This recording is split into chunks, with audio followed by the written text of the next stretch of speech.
The government of Myanmar is extending the country's state of emergency for another 6 months, following an announcement from Senior General Min Aung Hlaing on Monday.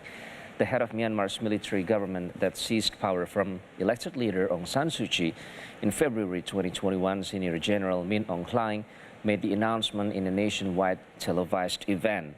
Senior General Min Aung Hlaing claimed that despite the armed forces' efforts, internal and external terrorists and their conspirator persons and organizations are committed to the utter devastation rather than the flourishing of democracy in Myanmar.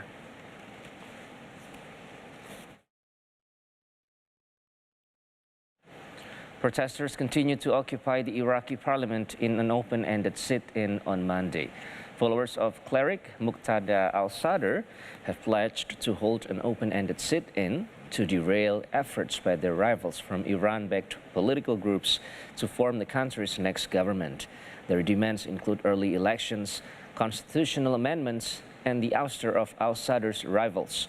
The sit-in appeared to be more low-key than on Saturday, when protesters used ropes and chains to topple concrete walls around the heavily fortified green zone in Baghdad, then flooded into the assembly building. It was the second such breach last week, but this time they did not disperse peacefully. The developments have catapulted Iraq's politics to center stage, plunging the country deeper into a political crisis as a power struggle unfolds between the two major Shiite groups. The first ship carrying Ukrainian grain set off from the Port of Odesa on Monday under an internationally brokered deal that is expected to release large stores of Ukrainian crops to foreign markets and ease a growing hunger crisis. The Sierra Leone-flagged cargo ship Razoni left Odessa for Lebanon, Turkey's defense ministry said. A statement from the United Nations said that the Razoni was carrying over 26,000 tons of corn.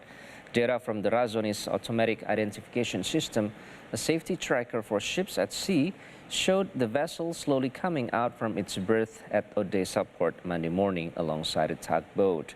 The ship is expected to reach Istanbul on Tuesday, where it will be inspected before being allowed to proceed.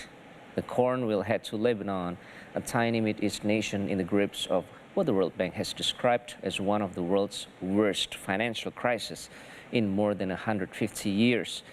A 2020 explosion at its main port in Beirut shattered its capital city and destroyed grain silos there, a part of which collapsed following a weeks-long fire just Sunday.